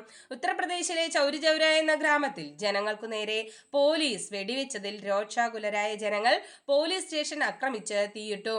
22 2 പോലീസുകാർ കൊല്ലപ്പെട്ട ഈ സംഭവമാണ് ചൗരി ചൗര സംഭവം. ഒന്നാം ലോക യുദ്ധത്തിന് ശേഷം തുർക്കിയിലെ ഭരണാധികാരിയും ലോക മുസ്ലിങ്ങളുടെ ആത്മീയ നേതാവുമായിരുന്ന ഖലീഫയുടെ അധികാരങ്ങൾ പരിമിതപ്പെടുത്താനുള്ള ബ്രിട്ടന്റെ ശ്രമങ്ങൾക്കെതിരെ ലോകത്തിന്റെ വിവിധ ഭാഗങ്ങളിൽ ഉയർന്നു വന്ന പ്രസ്ഥാനമാണ് ഖിലാഫത്ത് പ്രസ്ഥാനം. ഇന്ത്യയിലെ ഖിലാഫത്ത് പ്രസ്ഥാനത്തിന്റെ നേതാക്കളായിരുന്നു മൗലാന മുഹമ്മദ് അലി, ഷൗക്കത്ത് അലി എന്നിവർ. ഇവർ അലി സഹോദരന്മാർ എന്നറിയപ്പെടുന്നു. ഇന്ത്യൻ സ്വാതന്ത്ര്യ സമരത്തിന്റെ അന്തിമ ലക്ഷ്യം പൂർണ്ണ സ്വരാജ് ആണെന്ന് പ്രഖ്യാപിച്ച സമ്മേളനമാണ് 1929 ലാഹോർ സമ്മേളനം. 1929 ലാഹോർ സമ്മേളനത്തിന്റെ അധ്യക്ഷൻ ആരായിരുന്നു? ജവഹർലാൽ നെഹ്റു. ഗാന്ധിജിയുടെ നേതൃത്വത്തിൽ സിവിൽ നിയമലംഘനം ആരംഭിക്കാൻ തീരുമാനിച്ച സമ്മേളനം 1929 ലാഹോർ സമ്മേളനം. 7 ലക്ഷം ഗ്രാമങ്ങളിലെ 10 പേർ വീതം ഉപ്പ് കുറുക്കാൻ തുടങ്ങുകയാണെങ്കിൽ ഈ സർക്കാരിന് എന്തു ചെയ്യാൻ കഴിയും? നിങ്ങൾക്ക് ഊഹിക്കാവുന്നതിൽ ഏറ്റവും നീചനായ സ്വേച്ഛാധിപതി പോലും സമാധാനപരമായി നിയമം ലംഘിക്കുന്ന ജനതയെ പീരങ്കി കൊണ്ട് നേരിടാൻ ഊറ്റം കാണിക്കില്ല. നിങ്ങൾ ഒരൽപ്പം സ്വയം മാറാൻ തയ്യാറായാൽ നമുക്ക് ഈ സർക്കാരിനെ കുറഞ്ഞ സമയം കൊണ്ട് ക്ഷീണിപ്പിക്കുവാൻ കഴിയുമെന്ന് ഞാൻ നിങ്ങൾക്ക് ഉറപ്പു നൽകുന്നു. ഇപ്രകാരം പറഞ്ഞത് ഗാന്ധിജി. 3 വട്ടമേശ സമ്മേളനങ്ങൾ വിളിച്ചു ചേർത്തത് 1930, 31, 32 വട്ടമേശ സമ്മേളനങ്ങൾ വിളിച്ചു ചേർത്തത് എവിടെ വെച്ചായിരുന്നു? ലണ്ടനിലെ ജെയിംസ് പാലസിൽ. 2ാം വട്ടമേശ സമ്മേളനത്തിൽ ഇന്ത്യൻ നാഷണൽ കോൺഗ്രസിനെ പ്രതിനിധീകരിച്ചത് ആരായിരുന്നു? ഗാന്ധിജി ആയിരുന്നു. ഇന്ത്യയിൽ സിവിൽ നിയമലംഘനത്തിന്റെ പ്രധാന കേന്ദ്രങ്ങളായിരുന്നു കേരളത്തിൽ പയ്യന്നൂർ, തമിഴ്നാട്ടിൽ വേദാരണ്യം, മഹാരാഷ്ട്രയിൽ ബോംബെ, ബംഗാളിൽ നവഖാലി, വടക്ക് പടിഞ്ഞാറൻ അതിർത്തി പ്രദേശം. ഇന്ത്യയിൽ സിവിൽ നിയമലംഘന പ്രധാന കേന്ദ്രങ്ങൾ ഏതെല്ലാമായിരുന്നു? കേരളത്തിൽ പയ്യന്നൂർ, തമിഴ്നാട്ടിൽ വേദാരണ്യം, മഹാരാഷ്ട്രയിൽ ബോംബെ, ബംഗാളിൽ നവഖാലി, വടക്ക് പടിഞ്ഞാറൻ അതിർത്തി പ്രദേശങ്ങൾ എന്നിവയാണ് പ്രധാന കേന്ദ്രങ്ങൾ. ധരാസന ഉപ്പ് നിർമ്മാണശാലയിലേക്ക് ആരുടെ നേതൃത്വത്തിലാണ് സത്യാഗ്രഹികൾ പുറപ്പെട്ടത്? സരോജിനി നായിഡു. എന്താണ്? ധരാസന ഉപ്പ് നിർമ്മാണശാലയിലേക്ക് ആരുടെ നേതൃത്വത്തിലാണ് സത്യാഗ്രഹികൾ പുറപ്പെട്ടത്? സരോജിനി നായിഡു. സരോജിനി നായിഡു. അപ്പൊ ധരാസന എന്ന് കേട്ടാൽ തന്നെ ആരെ കണക്ട് ചെയ്യണം? സരോജിനി നായിഡു ആയിട്ട് കണക്ട് ചെയ്യണം. ഇതാ ഒരു മന്ത്രം, ഒരു കൊച്ചു മന്ത്രം ഞാൻ നിങ്ങൾക്ക് തരുന്നു. നിങ്ങളുടെ ഓരോ ശ്വാസവും അതിന് ആവിഷ്കാരം നൽകണം. പ്രവർത്തിക്കുക അല്ലെങ്കിൽ മരിക്കുക. നാം ഒന്നുകിൽ ഇന്ത്യയെ സ്വതന്ത്രമാക്കും, അല്ലെങ്കിൽ ആ ശ്രമത്തിൽ മരിക്കും. നാം നമ്മുടെ അടിമത്തം തുടരുന്നത് കാണാൻ ജീവിച്ചിരിക്കുകയില്ല. ഇപ്രകാരം പറഞ്ഞത് ഗാന്ധിജിയാണ്. എന്നാണ് പറഞ്ഞത്? ക്വിറ്റ് ഇന്ത്യ സമരകാലത്ത് അദ്ദേഹം പറഞ്ഞ വാക്കുകളാണിവ. എന്താണ്? ഇതാ ഒരു മന്ത്രം, ഒരു കൊച്ചു മന്ത്രം ഞാൻ നിങ്ങൾക്ക് തരുന്നു. നിങ്ങളുടെ ഓരോ ശ്വാസവും അതിന് ആവിഷ്കാരം നൽകണം. പ്രവർത്തിക്കുക അല്ലെങ്കിൽ മരിക്കുക. നാം ഒന്നുകിൽ ഇന്ത്യയെ സ്വതന്ത്രമാക്കും, അല്ലെങ്കിൽ ആ ശ്രമത്തിൽ മരിക്കും. നാം നമ്മുടെ അടിമത്തം തുടരുന്നത് കാണാൻ ജീവിച്ചിരിക്കുകയല്ല. ഇപ്രകാരം പറഞ്ഞത് ഗാന്ധിജിയാണ് ക്വിറ്റ് ഇന്ത്യ സമരകാലത്ത്. അപ്പൊ കോഡ്സ് ഓർത്തിരിക്കുക. ഇന്ത്യൻ നാഷണൽ കോൺഗ്രസ് ഗാന്ധിജിയുടെ നേതൃത്വത്തിൽ നടത്തിയ അവസാനത്തെ ബഹുജന സമരമായിരുന്നു ക്വിറ്റ് ഇന്ത്യ സമരം. ഇന്ത്യൻ നാഷണൽ കോൺഗ്രസ് ഗാന്ധിജിയുടെ നേതൃത്വത്തിൽ നടത്തിയ അവസാനത്തെ ബഹുജന സമരമാണ് ക്വിറ്റ് ഇന്ത്യ സമരം. ക്ലിയർ ആണോ? ചോദിച്ചിട്ടുണ്ട്. ക്വിറ്റ് ഇന്ത്യ സമരത്തിന് ആഹ്വാനം നൽകിയ കോൺഗ്രസ് സമ്മേളനമാണ് 1942 ഓഗസ്റ്റ് 8 നടന്ന ബോംബെ സമ്മേളനം. ക്വിറ്റ് ഇന്ത്യ സമരത്തിന് ആഹ്വാനം നൽകിയ കോൺഗ്രസ് സമ്മേളനമേത്? ഏതായിരുന്നു? 1942 ഓഗസ്റ്റ് 8 ബോംബെയിൽ വെച്ച് നടന്ന സമ്മേളനം. ക്ലിയർ ആണോ? ഇതും ചോദിച്ചിട്ടുണ്ട് കേട്ടോ. പൊതുജനവികാരം അതിന്റെ പാരമ്യത്തിൽ എത്തി നിൽക്കുമ്പോൾ പിന്മാറ്റത്തിന്റെ കാഹളം പുറപ്പെടുവിക്കുന്നത് ഒരു ദേശീയ ദുരന്തത്തിൽ കുറഞ്ഞത് മറ്റൊന്നുമില്ല. മഹാത്മാഗാന്ധിയുടെ പ്രധാന കൂട്ടാളിയായ ദേശബന്ധു CR ദാസ്, മോത്തിലാൽ നെഹ്റു, ലാലാ ലജപത് റായ്, പിന്നെ ഞാനും ജയിലിൽ വെച്ച് പൊതുജനങ്ങളുടെ പ്രതിഷേധത്തോടൊപ്പം ചേർന്നു. മഹാത്മാഗാന്ധിയുടെ ഈ പിന്മാറ്റത്തിൽ ദുഃഖിതനും രോക്ഷാകുലനുമായി ദേശബന്ധുവിനെയായിരുന്നു ഞാൻ ജയിലിൽ വെച്ച് കണ്ടത്. സുഭാഷ് ചന്ദ്രബോസ് ചൗരി ചൗര സംഭവത്തെ തുടർന്ന് ഗാന്ധിജി നിസ്സഹകരണ സമരം പിൻവലിച്ചതിനെതിരായ സുഭാഷ് ചന്ദ്രബോസിന്റെ വാക്കുകളാണിവ. നോക്കൂ, ഈ വാക്കുകൾ ആരുടേതായിരുന്നു എന്ന് ചോദിച്ചാൽ സുഭാഷ് ചന്ദ്രബോസിൻ്റെതായിരുന്നു. എന്തിനു വേണ്ടിയിട്ടാണ്, എന്തുകൊണ്ടാണ് അദ്ദേഹം പറഞ്ഞത്? ചൗരി ചൗര സംഭവത്തെ തുടർന്ന് ഗാന്ധിജി എന്ത് ചെയ്തു? നിസ്സഹകരണ സമരം പിൻവലിച്ചു അല്ലെ. അതിനെതിരായി സുഭാഷ് ചന്ദ്രബോസ് പറഞ്ഞ വാക്കുകളാണിവ. ഓക്കെ. അപ്പം എന്താ പറഞ്ഞത്? പൊതുജന വികാരം അതിൻ്റെ പാരമ്യത്തിൽ എത്തി നിൽക്കുമ്പോൾ പിന്മാറ്റത്തിന്റെ കാഹളം പുറപ്പെടുവിക്കുന്നത് ഒരു ദേശീയ ദുരന്തത്തിൽ കുറഞ്ഞത് മറ്റൊന്നുമില്ല. മഹാത്മാഗാന്ധിയുടെ പ്രധാന കൂട്ടാളിയായിരുന്ന ദേശബന്ധു CR ദാസ്, മോത്തിലാൽ നെഹ്റു, ലാലാ ലജ്പത് റായ്, പിന്നെ ഞാനും എന്ന് അവിടെ ഉദ്ദേശിക്കുന്ന ആരെയാണ്? സുഭാഷ് ചന്ദ്രബോസ് ജയിലിൽ വെച്ച് പൊതുജനങ്ങളുടെ പ്രതിഷേധത്തോടൊപ്പം ചേർന്നു. മഹാത്മാഗാന്ധിയുടെ ഈ പിന്മാറ്റത്തിൽ ദുഃഖിതനും രോഷാകുലനുമായ ദേശബന്ധുവിനെയായിരുന്നു ഞാൻ ജയിലിൽ വെച്ച് കണ്ടത് അല്ലെ എന്ന് ആരാണ് പറയുന്നത്? സുഭാഷ് ചന്ദ്രബോസ് പറഞ്ഞ വാക്കുകളാണ് ഇവ. ക്ലിയർ ആണോ? അടുത്തത്, ഗാന്ധിജിയുടെ ബഹിഷ്കരണ സമര രീതിയെ എതിർത്ത് CR ദാസ്, മോത്തിലാൽ നെഹ്റു എന്നിവർ രൂപം നൽകിയ പാർട്ടിയാണ് സ്വരാജ് പാർട്ടി. നോക്കൂ, ചൗരി ചൗര സംഭവത്തെ കുറിച്ച് തുടർന്ന് നിസ്സഹകരണ സമരം ആര് പിൻവലിച്ചു? ഗാന്ധിജി പിൻവലിച്ചു. അപ്പൊ ഇതില് രോഷാകുലരായ അല്ലെങ്കിൽ വിഷമം തോന്നിയ CR ദാസും മോത്തിലാൽ നെഹ്റുവും ചേർന്ന് രൂപീകരിച്ച പാർട്ടിയായിരുന്നു ഏത്? സ്വരാജ് പാർട്ടി. ക്ലിയർ ആണോ? ഗാന്ധിജിയുടെ ബഹിഷ്കരണ സമര രീതിയെ എതിർത്ത് CR ദാസ്, മോത്തിലാൽ നെഹ്റു എന്നിവർ രൂപം നൽകിയ പാർട്ടിയാണ് സ്വരാജ് പാർട്ടി. ഏതാ വർഷം? 1923. മാറിപ്പോവണ്ട, കാരണം ചൗരി ചൗര സംഭവം നടന്ന 22-ലാണല്ലോ. അപ്പൊ അതില് നിസ്സഹകരണ സമരം പിൻവലിച്ചതിനെതിരെ ആർക്ക് വിഷമമുണ്ടായി? CR ദാസിനും മോത്തിലാലിനും വിഷമമുണ്ടായിട്ട് അവർ രൂപീകരിച്ച ഒരു പാർട്ടിയാണ് ഈ സ്വരാജ് പാർട്ടി എന്ന് ഓർത്തിരിക്കുക. അപ്പൊ അതിന്റെ തൊട്ട വർഷം 1923 വർഷം ഓർത്തിരിക്കുക. ഓക്കെ, സ്വരാജ് പാർട്ടി രൂപീകൃതമായത് 1923. നിയമനിർമ്മാണ സഭകളെ നമ്മൾ ബഹിഷ്കരിക്കുകയല്ല, മറിച്ച് പോരാട്ടത്തിനും ബദൽ അഭിപ്രായത്തിനുമുള്ള വേദികളാക്കണമെന്ന് ആവശ്യപ്പെടുകയും നിയമനിർമ്മാണ സഭകളിലേക്ക് മത്സരിക്കുകയും ചെയ്ത പാർട്ടിയാണ് സ്വരാജ് പാർട്ടി. എന്താണ്? നിയമനിർമ്മാണ സഭകളെ നമ്മൾ ബഹിഷ്കരിക്കുകയല്ല വേണ്ടത് അല്ലെ. നിസ്സഹകരണ സമരം കൊണ്ട് ഇവരുദ്ദേശിച്ചത് എന്താണ്? എല്ലാം ബഹിഷ്കരിക്കുക, വിദേശ വസ്ത്രങ്ങൾ ബഹിഷ്കരിക്കുക അല്ലെ, സ്ഥാപനങ്ങൾ ബഹിഷ്കരിക്കുക, നമുക്ക് തന്നിട്ടുള്ള എന്താണ് അധികാരങ്ങളും അല്ലെങ്കിൽ എന്താ പറയാ സർപ്പദവിയൊക്കെ ബഹിഷ്കരിച്ചുവല്ലോ, അല്ല വേണ്ടെന്ന് വെച്ചല്ലോ. അതുപോലെ തന്നിട്ടുള്ള പരിഗണനകളെല്ലാം വേണ്ടെന്ന് വെച്ച് അതിനെയൊക്കെ ബഹിഷ്കരിക്കുകയാണ് ഉണ്ടായത് അല്ലെ. അപ്പോൾ ഇങ്ങനെ ബഹിഷ്കരിക്കുകയല്ല വേണ്ടത്, മറിച്ച് പോരാട്ടത്തിനും ബദൽ അഭിപ്രായത്തിനുമുള്ള വേദികളാക്കണം. നമുക്ക് എന്താണ് തെറ്റാണെന്ന് തോന്നിയാൽ അതിനെതിരെ പ്രതികരിക്കാനും അഭിപ്രായം പറയാനുമുള്ള വേദികളാക്കി മാറ്റുകയാണ് വേണ്ടത് എന്ന് പറഞ്ഞ് നിയമനിർമ്മാണ സഭകളിലേക്ക് മത്സരിച്ച പാർട്ടി ഏതാണ്? സ്വരാജ് പാർട്ടിയാണ്. ക്ലിയർ ആണ്? നിയമനിർമ്മാണ സഭകളെ നമ്മൾ ബഹിഷ്കരിക്കുകയല്ല, മറിച്ച് പോരാട്ടത്തിനും ബദൽ അഭിപ്രായത്തിനുമുള്ള വേദികളാക്കണമെന്ന് അഭിപ്രായപ്പെടുകയും നിയമനിർമ്മാണ സഭകളിലേക്ക് മത്സരിക്കുകയും ചെയ്ത പാർട്ടിയാണ് സ്വരാജ് പാർട്ടി. ഭഗത് സിംഗ്, രാജ്ഗുരു, സുഖ്ദേവ്, ചന്ദ്രശേഖർ ആസാദ് എന്നിവരുടെ നേതൃത്വത്തിൽ 1928 ഡൽഹിയിൽ വെച്ച് രൂപീകൃതമായ പാർട്ടിയാണ് Hindustan socialist Republican association, HSRA. എന്താണ്? ഭഗത് സിംഗ്, രാജ്ഗുരു, സുഖ്ദേവ്, ചന്ദ്രശേഖർ ആസാദ് എന്നിവരുടെ നേതൃത്വത്തിൽ 1928 ഡൽഹിയിൽ വെച്ച് രൂപീകൃതമായ പാർട്ടിയാണ് ഹിന്ദുസ്ഥാൻ സോഷ്യലിസ്റ്റ് റിപ്പബ്ലിക്കൻ അസോസിയേഷൻ. നമ്മൾ അതിന്റെ ഷോർട്ട് ഫോം ആക്കാം HSRA. എന്താണ്?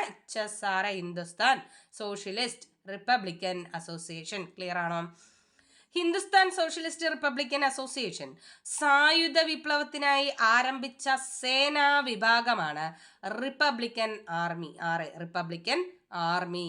എന്താണ് അത്? അവര് ഈ ഒരു പ്രസ്ഥാനം എന്ത് ചെയ്തു? സായുധ വിപ്ലവത്തിനായി ആരംഭിച്ച ഒരു സേനാ വിഭാഗത്തെ ആരംഭിച്ചു. അതിന്റെ പേരാണ് റിപ്പബ്ലിക്കൻ ആർമി. ക്ലിയർ ആണോ? ലാലാ ലജ്പത് റായിയുടെ മരണത്തിലേക്ക് നയിച്ച ലാത്തി ചാർജിന് ഉത്തരവാദിയായ പോലീസ് ഉദ്യോഗസ്ഥനാണ് സാൻഡേഴ്സൺ. ലാലാ ലജ്പത് റായ് എന്താണ്? ലാത്തി ചാർജിലും കൊല്ലപ്പെട്ടു അല്ലെ. ലാലാ ലജ്പത് റായിയുടെ മരണത്തിലേക്ക് നയിച്ച ലാത്തി ചാർജിന് ഉത്തരവാദി ആരാണ്? ഏത് പോലീസ് ഉദ്യോഗസ്ഥനാണ്? സാൻഡേഴ്സൺ ആണ്. ആരാണ്? സാൻഡേഴ്സൺ ആണ്. ഓക്കെ, അപ്പൊ സാൻഡേഴ്സിനെ ലാഹോറിൽ വെച്ച് വധിച്ചത് ആരായിരുന്നു? ഭഗത് സിംഗ്, രാജ്ഗുരു, സുഖ്ദേവ് എന്നിവർ ചേർന്ന് സാൻഡേഴ്സിനെ ലാഹോറിൽ വെച്ച് വധിച്ചു. സാൻഡേഴ്സിനെ ലാഹോറിൽ വധിച്ചത് ആരാണ്? ഭഗത് സിംഗ്, രാജ്ഗുരു, സുഖ്ദേവ്. ക്ലിയർ ആണോ? അടുത്തത്, പൗരാവകാശങ്ങൾ പരിമിതപ്പെടുത്താനുള്ള നിയമങ്ങൾ പാസാക്കുന്നതിൽ പ്രതിഷേധിച്ചുകൊണ്ട് സെൻട്രൽ ലെജിസ്ലേറ്റീവ് അസംബ്ലിയിൽ ബോംബെറിഞ്ഞത് ഭഗത് സിംഗും ബതുകേശ്വർ ദത്തുമാണ്. നോക്കൂ, പൗരാവകാശങ്ങൾ പരിമിതപ്പെടുത്തണമെന്നൊക്കെ പറഞ്ഞ് റൗലറ്റ് നിയമം പാസാക്കിയില്ലേ? ഈ നിയമം പാസാക്കുന്നതിൽ പ്രതിഷേധിച്ചുകൊണ്ട് സെൻട്രൽ ലെജിസ്ലേറ്റീവ് അസംബ്ലിയിലേക്ക് ബോംബെറിഞ്ഞത് ആരാണ്? ഭഗത് സിംഗും ബതുകേശ്വർ ദത്തും. ബോംബെറിഞ്ഞത് ഭഗത് സിംഗും ബതുകേശ്വർ ദത്തും. നോക്കൂ, രണ്ട് ഭാവരുണ്ട് ഉച്ചാരണത്തിൽ കേട്ടോ. ബോംബെറിഞ്ഞത് ഭഗത് സിംഗും ബതുകേശ്വർ ദത്തും. അപ്പം മാറിപ്പോവരുത്, കാരണം ഇതിൽ കുറേ കൺഫ്യൂഷൻസ് വരാനുള്ള സാധ്യതയുണ്ട് അല്ലേ. സാൻഡേഴ്സിനെ വധിച്ചത് ആരാണ്? ഭഗത് സിംഗും രാജ്ഗുരു സുഖദേവും ചേർന്നാണ്. അതിനെ തുടർന്ന് തന്നെ നമുക്ക് എന്ത് പറയാം, ലെജിസ്ലേറ്റീവ് അസംബ്ലിയിലേക്ക് ബോംബെറിഞ്ഞത് ഭഗത് സിംഗും ബതുകേശ്വർ ദത്തും ആണെന്നൊക്കെ പറഞ്ഞങ്ങ് പഠിച്ചു വെക്കുക. അപ്പം നമുക്ക് ഒന്നുകൂടെ റിവൈസ് ചെയ്യാം. ഇന്ത്യയിൽ സിവിൽ നിയമലംഘനത്തിന്റെ പ്രധാന കേന്ദ്രങ്ങൾ ഏതെല്ലാമായിരുന്നു? കേരളത്തിലെ പയ്യന്നൂർ, തമിഴ്നാട്ടിലെ വേദാരണ്യം, മഹാരാഷ്ട്രയിലെ ബോംബെ, ബംഗാളിലെ നവഖാലി, വടക്കു പടിഞ്ഞാറൻ അതിർത്തി പ്രദേശം. അടുത്തത്, ധരാസന ഉപ്പ് നിർമ്മാണശാലയിലേക്ക് ആരുടെ നേതൃത്വത്തിലാണ് സത്യാഗ്രഹികൾ പുറപ്പെട്ടത്? സരോജിനി നായിഡു. ഇതാ ഒരു മന്ത്രം, ഒരു കൊച്ചു മന്ത്രം ഞാൻ നിങ്ങൾക്ക് തരുന്നു. നിങ്ങളുടെ ഓരോ ശ്വാസവും അതിന് ആവിഷ്കാരം നൽകണം. പ്രവർത്തിക്കുക അല്ലെങ്കിൽ മരിക്കുക. നാം ഒന്നുകിൽ ഇന്ത്യയെ സ്വതന്ത്രമാക്കും, അല്ലെങ്കിൽ ആ ശ്രമത്തിൽ മരിക്കും. നാം നമ്മുടെ അടിമത്തം തുടരുന്നത് കാണാൻ ജീവിച്ചിരിക്കുകയില്ല. ഇപ്രകാരം പറഞ്ഞത് ഗാന്ധിജി ആയിരുന്നു. ഏത് സമരകാലത്ത്? ക്വിറ്റ് ഇന്ത്യ സമരകാലത്ത്. ഇന്ത്യൻ നാഷണൽ കോൺഗ്രസ് ഗാന്ധിയുടെ നേതൃത്വത്തിൽ നടത്തിയ അവസാനത്തെ ബഹുജന സമരമാണ് ക്വിറ്റ് ഇന്ത്യ സമരം. ക്വിറ്റ് ഇന്ത്യ സമരത്തിന് ആഹ്വാനം നൽകിയ കോൺഗ്രസ് സമ്മേളനമാണ് 1942 ഓഗസ്റ്റ് 8 ബോംബെയിൽ ചേർന്ന സമ്മേളനം. പൊതുജനവികാരം അതിന്റെ പാരമ്യത്തിൽ എത്തി നിൽക്കുമ്പോൾ പിന്മാറ്റത്തിന്റെ കാഹളം പുറപ്പെടുവിക്കുന്നത് ഒരു ദേശീയ ദുരന്തത്തിൽ കുറഞ്ഞ് മറ്റൊന്നുമില്ല. ഗാന്ധിജിയുടെ പ്രധാന കൂട്ടാളിയായ ദേശബന്ധു CR ദാസ്, മോത്തിലാൽ നെഹ്റു, ലാലാ ലജ്പത് റായ്, പിന്നെ ഞാനും ജയിലിൽ വെച്ച് പൊതുജനങ്ങളുടെ പ്രതിഷേധത്തോടൊപ്പം ചേർന്നു. മഹാത്മാഗാന്ധിയുടെ ഈ പിന്മാറ്റത്തിൽ ദുഃഖിതനും രോഷാകുലനുമായ ദേശബന്ധുവിനെയായിരുന്നു ഞാൻ ജയിലിൽ വെച്ച് കണ്ടത്, സുഭാഷ് ചന്ദ്രബോസ് പറഞ്ഞു. അല്ലെ, ചൗര സംഭവത്തെ തുടർന്ന് ഗാന്ധിജി നിസ്സഹകരണ സമരം പിൻവലിച്ചതിനെതിരായി സുഭാഷ് ചന്ദ്രബോസിന്റെ വാക്കുകളാണിവ. ഗാന്ധിജിയുടെ ബഹിഷ്കരണ സമര രീതിയെ എതിർത്ത് CR ദാസ്, മോത്തിലാൽ നെഹ്റു എന്നിവർ രൂപം നൽകിയ പാർട്ടിയാണ് സ്വരാജ് പാർട്ടി. സ്വരാജ് പാർട്ടി രൂപീകൃതമായത് 1923. നിയമനിർമ്മാണ സഭകളെ നമ്മൾ ബഹിഷ്കരിക്കുകയല്ല, മറിച്ച് പോരാട്ടത്തിനും ബദൽ അഭിപ്രായത്തിനുമുള്ള വേദികളാക്കണം എന്ന് ആവശ്യപ്പെടുകയും നിയമനിർമ്മാണ സഭകളിലേക്ക് മത്സരിക്കുകയും ചെയ്ത പാർട്ടിയാണ് സ്വരാജ് പാർട്ടി. ഭഗത് സിംഗ്, രാജ്ഗുരു, സുഖദേവ്, ചന്ദ്രശേഖർ ആസാദ് എന്നിവരുടെ നേതൃത്വത്തിൽ 1928 ഡൽഹിയിൽ വെച്ച് രൂപീകൃതമായ പാർട്ടിയാണ് Hindustan socialist Republican association party അഥവാ HSRA. Hindustan socialist Republican association സായുധ വിപ്ലവത്തിനായി ആരംഭിച്ച സേനാ വിഭാഗമാണ് റിപ്പബ്ലിക്കൻ ആർമി. ലാലാ ലജ്പത് റായിയുടെ മരണത്തിലേക്ക് നയിച്ച ലാത്തിചാർജിന് ഉത്തരവാദിയായ പോലീസ് ഉദ്യോഗസ്ഥനാണ് സാൻഡേഴ്സൺ. ഈ സാൻഡേഴ്സനെ ലാഹോറിൽ വെച്ച് വധിച്ചത് ഭഗത് സിംഗ്, രാജ്ഗുരു, സുഖദേവ് എന്നിവരാണ്. പൗരാവകാശങ്ങൾ പരിമിതപ്പെടുത്താനുള്ള കരിനിയമങ്ങൾ പാസാക്കുന്നതിൽ പ്രതിഷേധിച്ചുകൊണ്ട് സെൻട്രൽ ലെജിസ്ലേറ്റീവ് അസംബ്ലിയിൽ ബോംബെറിഞ്ഞത് ആരായിരുന്നു? ഭഗത് സിംഗും ബതുകേശ്വർ ദത്തും. ഭഗത് സിംഗിനെയും സുഖദേവിനെയും രാജ്ഗുരുവിനെയും ബ്രിട്ടീഷ് സർക്കാർ തൂക്കിലേറ്റിയത് 1931 മാർച്ച് 23.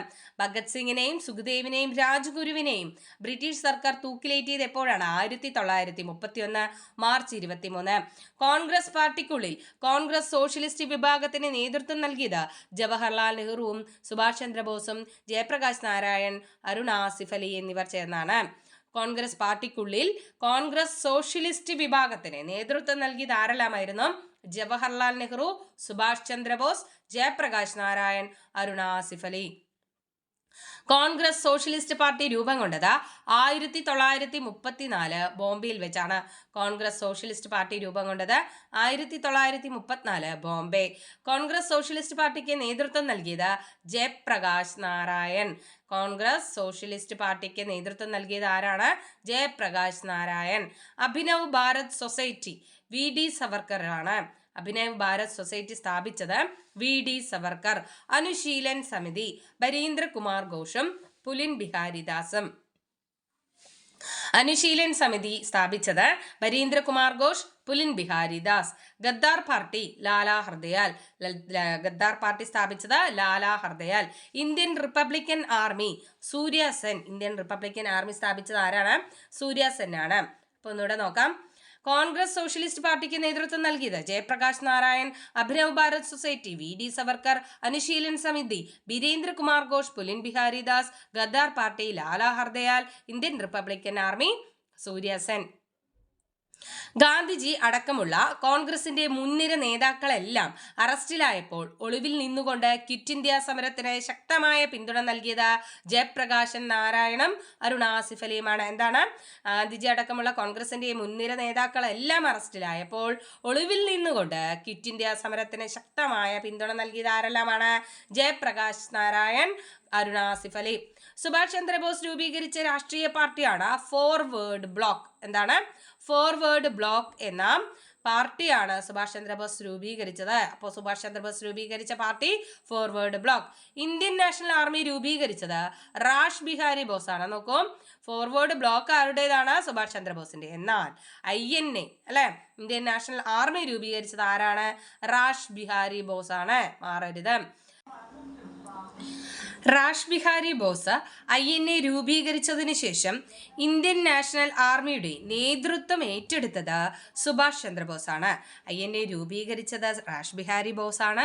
അതിനുശേഷം ഇന്ത്യൻ നാഷണൽ ആർമിയുടെ നേതൃത്വം ഏറ്റെടുത്തത് ആരായിരുന്നു? സുഭാഷ് ചന്ദ്രബോസ് ആണ്.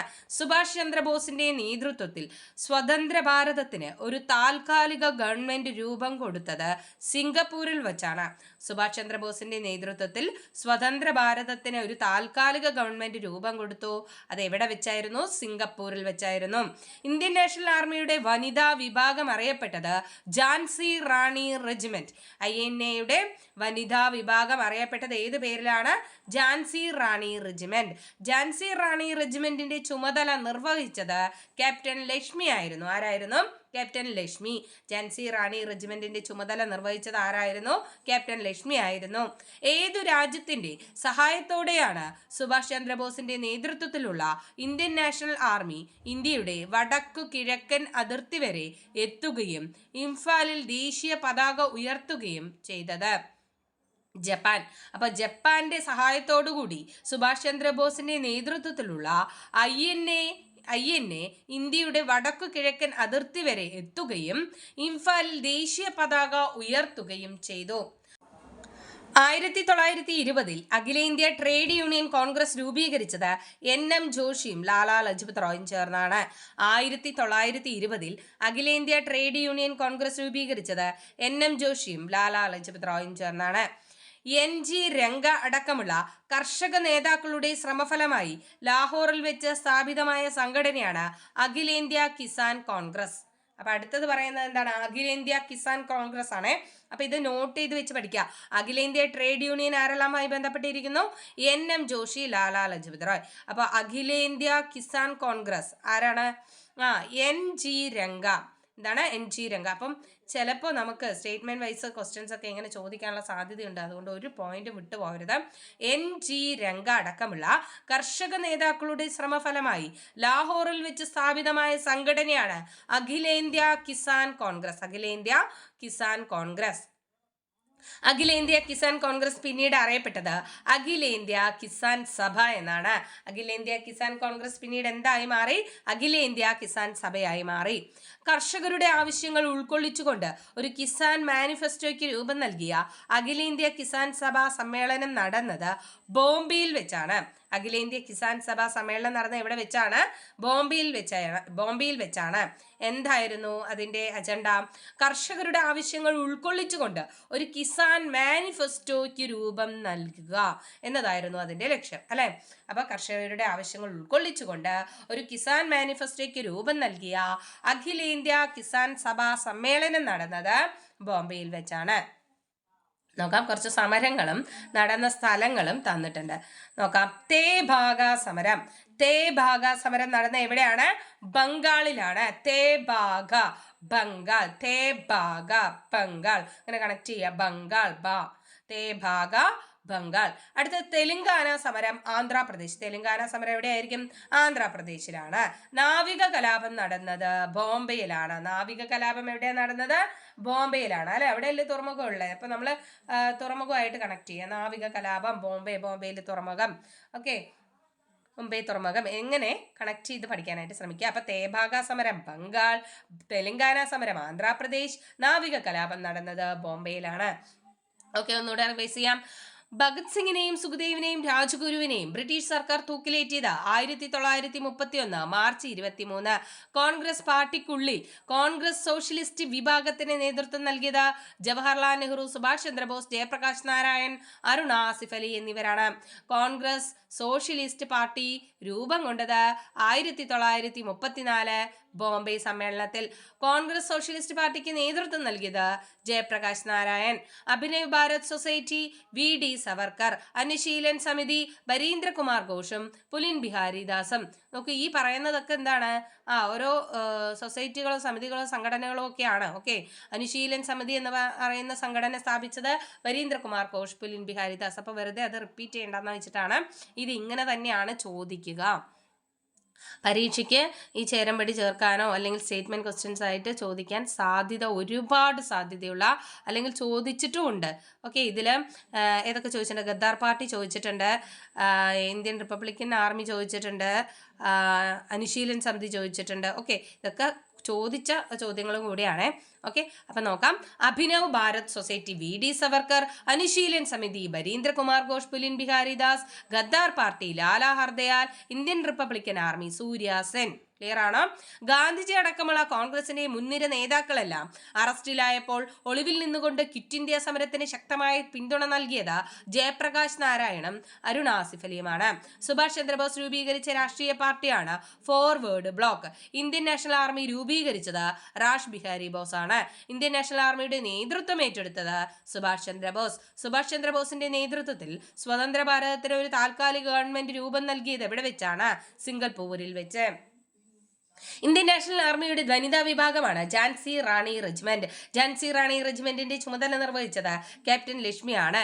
ഏതു രാജ്യത്തിന്റെ സഹായത്തോടെയാണ് സുഭാഷ് ചന്ദ്രബോസിന്റെ നേതൃത്വത്തിലുള്ള ഇന്ത്യൻ നാഷണൽ ആർമി ഇന്ത്യയുടെ വടക്കു കിഴക്കൻ അതിർത്തി വരെ എത്തുകയും ഇംഫാലിൽ ദേശീയ പതാക ഉയർത്തുകയും ചെയ്തത്? ജപ്പാനിന്റെ സഹായത്തോടുകൂടി. 1920 അഖിലേന്ത്യാ ട്രേഡ് യൂണിയൻ കോൺഗ്രസ് രൂപീകരിച്ചത് NM ജോഷി, ലാലാ ലജ്പത് റായ് എന്നിവരെ ചേർന്നാണ്. NG രംഗ അടക്കമുള്ള കാർഷിക നേതാക്കളുടെ ശ്രമഫലമായി ലാഹോറിൽ വെച്ച് സ്ഥാപിതമായ സംഘടനയാണ് അഖിലേന്ത്യാ കിസാൻ കോൺഗ്രസ്. അഖിലേന്ത്യാ കിസാൻ കോൺഗ്രസ് പിന്നീട് അറിയപ്പെട്ടത് അഖിലേന്ത്യാ കിസാൻ സഭ എന്നാണ്. കർഷകരുടെ ആവശ്യങ്ങൾ ഉൾക്കൊള്ളിച്ചുകൊണ്ട് ഒരു കിസാൻ മാനിഫെസ്റ്റോയ്ക്ക് രൂപം നൽകിയ അഖിലേന്ത്യാ കിസാൻ സഭാ സമ്മേളനം നടന്നത് ബോംബെയിൽ വെച്ചാണ്. നോക്കാം. സമരങ്ങൾ. തേഭാഗ സമരം നടന്നത് ബംഗാളിൽ വെച്ച്, തെലങ്കാന സമരം ആന്ധ്രാപ്രദേശിൽ വെച്ച്, നാവിക കലാപം നടന്നത് ബോംബെയിൽ വെച്ചാണ്. ഇന്ത്യൻ സ്വാതന്ത്ര്യ സമരത്തിലെ ദക്ഷിണേന്ത്യയിലെ ആദ്യത്തെ രക്തസാക്ഷിയാണ് വാഞ്ചി അയ്യർ. വാഞ്ചി അയ്യർ കൊലപ്പെടുത്തിയ തിരുനെൽവേലി ജില്ലാ കളക്ടറാണ് റോബർട്ട് വില്യം ഡെസ്കോട്ട് ആഷെ. 1911 ജൂലൈ 17. എവിടെ വെച്ചാണ് അദ്ദേഹം കൊലപ്പെടുത്തിയത്? മനിയാച്ചി റെയിൽവേ സ്റ്റേഷൻ, തമിഴ്നാട്. നോക്കി, ഇന്ത്യൻ സ്വാതന്ത്ര്യ സമരത്തിലെ ദക്ഷിണേന്ത്യയിലെ ആദ്യത്തെ രക്തസാക്ഷിയായിരുന്നു വാഞ്ചി അയ്യർ. വാഞ്ചി അയ്യർ കൊലപ്പെടുത്തിയ തിരുനെൽവേലി ജില്ലാ കളക്ടറാണ് റോബർട്ട് വില്യം ഡെസ്കോട്ട് ആഷെ. വാഞ്ചി അയ്യർ തിരുനെൽവേലി കളക്ടറെ കൊലപ്പെടുത്തിയത് മനിയാച്ചി റെയിൽവേ സ്റ്റേഷനിൽ വെച്ചാണ്. അതെവിടെയാണ്? തമിഴ്നാടാണ്. മാഡം പിക്കാച്ചി കാമയുടെ പ്രസിദ്ധീകരണമാണ് വന്ദേ മാതരം. നോക്കൂ, വന്ദേ മാതരം എന്ന് പറഞ്ഞ ഒരു പത്രം നമ്മൾ പഠിച്ചു അല്ലെ. അത് ആരുടേതായിരുന്നു? ലാലാ ലജ്പത് റായുടേതായിരുന്നു. എന്നാൽ മാഡം പിക്കാച്ചി കാമയുടെ ഒരു പ്രസിദ്ധീകരണം ഉണ്ടായിരുന്നു. അതിന്റെ പേര് എന്ത് തന്നെയാണ്? വന്ദേ മാതരം. വാഞ്ചി ഉതിർത്ത വെടിയുണ്ടകൾ നൂറ്റാണ്ടുകളായി അടിമത്തത്തിലായിരുന്ന ഒരു രാജ്യത്തെ ഗാഢനിദ്രയിൽ നിന്നും ഉണർത്തി. ഇപ്രകാരം അഭിപ്രായപ്പെട്ടത് മാഡം പിക്കാച്ചി കാമയാണ്. ഏതു കൃതിയിലാണ്? തന്റെ വന്ദേ മാതരം എന്ന് പറയുന്ന പ്രസിദ്ധീകരണത്തിലൂടെ വാഞ്ചി അയ്യർ ഉതിർത്ത വെടിയുണ്ടകൾ നൂറ്റാണ്ടുകളായി അടിമത്തത്തിലായിരുന്ന ഒരു രാജ്യത്തെ ഗാഢനിദ്രയിൽ നിന്നും ഉണർത്തി എന്ന് അഭിപ്രായപ്പെട്ടു. ആര്? മാഡം പിക്കാച്ചി കാമ. ഇന്ത്യയോട് അനുഭാവം പുലർത്തിയിരുന്ന ക്ലമന്റ് ആറ്റ്ലിയുടെ പാർട്ടിയായിരുന്നു ലേബർ പാർട്ടി. ഇന്ത്യയോട് അനുഭാവം പുലർത്തിയിരുന്ന ഒരു ആളായിരുന്നു ആര്? Clement Attlee. അദ്ദേഹത്തിന്റെ പാർട്ടിയായിരുന്നു ലേബർ പാർട്ടി. പാകിസ്ഥാൻ എന്ന പ്രത്യേക രാജ്യം വേണമെന്ന് സർവ്വ ലീഗ് ആവശ്യപ്പെട്ടത് ആരുടെ നേതൃത്വത്തിലായിരുന്നു? മുഹമ്മദ് അലി ജിന്ന. മുഹമ്മദ് അലി ജിന്നയുടെ നേതൃത്വത്തിൽ പാകിസ്ഥാൻ എന്ന പ്രത്യേക രാജ്യം വേണമെന്ന് ആവശ്യപ്പെട്ടു. ആരാവശ്യപ്പെട്ടോ? സർവേന്ത്യ ലീഗ്, മുസ്ലിം ലീഗ് ആവശ്യപ്പെട്ടു. ആരുടെ നേതൃത്വത്തിലായിരുന്നു? മുഹമ്മദ് അലി ജിന്നയുടെ. ഇന്ത്യക്ക് സ്വാതന്ത്ര്യം ലഭിക്കുമ്പോൾ ഇന്ത്യയുടെ വൈസ്രോയി ആരായിരുന്നു? മൗണ്ട് ബാറ്റൻ പ്രഭു. ഇന്ത്യക്ക് സ്വാതന്ത്ര്യം ലഭിക്കുമ്പോൾ ഇന്ത്യയുടെ വൈസ്രോയി ആരായിരുന്നു? മൗണ്ട് ബാറ്റൻ പ്രഭു. ഇന്ത്യയെ വിഭജിക്കാതെ അധികാര കൈമാറ്റം സാധ്യമല്ലെന്ന് വാദിച്ച മൗണ്ട് ബാറ്റൻ അതിനുവേണ്ടി തയ്യാറാക്കിയ പദ്ധതിയാണ് മൗണ്ട് ബാറ്റൻ പദ്ധതി. ഇന്ത്യയെ എന്ത് ചെയ്യാൻ കഴിയില്ല? വിഭജിക്കാതെ അധികാരം കൈമാറില്ല എന്ന് പറഞ്ഞ് അദ്ദേഹം ഒരു പദ്ധതി തയ്യാറാക്കി. അതാണ് മൗണ്ട് ബാറ്റൻ പദ്ധതി എന്നറിയപ്പെട്ടത്. ബ്രിട്ടീഷ് പാർലമെന്റ് ഇന്ത്യൻ സ്വാതന്ത്ര്യ നിയമം പാസാക്കിയത് 1947 ജൂലൈയിലാണ്. അപ്പൊ നമുക്ക് ഓഗസ്റ്റ് 15 സ്വാതന്ത്ര്യം കിട്ടുന്നതിന് മുൻപായിട്ട് ഈ സ്വാതന്ത്ര്യ നിയമം പാസാക്കി. ഏത് മാസം? ജൂലൈയില്. ഏതാ വർഷം? 1947. ബ്രിട്ടീഷ് പാർലമെന്റ് ഇന്ത്യൻ സ്വാതന്ത്ര്യ നിയമം പാസാക്കിയത് 1947 ജൂലൈ. സ്വതന്ത്ര ഇന്ത്യയുടെ ആദ്യ പ്രധാനമന്ത്രിയായിരുന്നു ജവഹർലാൽ നെഹ്റു. ദ്വിരാഷ്ട്രവാദത്തെയും ഇന്ത്യയുടെ വിഭജനത്തെയും ശക്തമായി എതിർത്ത ഒരു നേതാവാണ് ഖാൻ അബ്ദുൾ ഗാഫർ ഖാൻ. ദ്വിരാഷ്ട്രവാദം എന്ന് പറഞ്ഞാൽ 2 രാഷ്ട്രം വേണമെന്ന്, അല്ലെ, ഞങ്ങൾക്ക് പ്രത്യേക രാജ്യം വേണമെന്ന് ഒക്കെ വാദിച്ച മുസ്ലിം ലീഗിന്റെ ആ അഭിപ്രായത്തോട് വിയോജിച്ച ഒരു ആളായിരുന്നു ആര്? ഖാൻ അബ്ദുൾ ഗാഫർ ഖാൻ.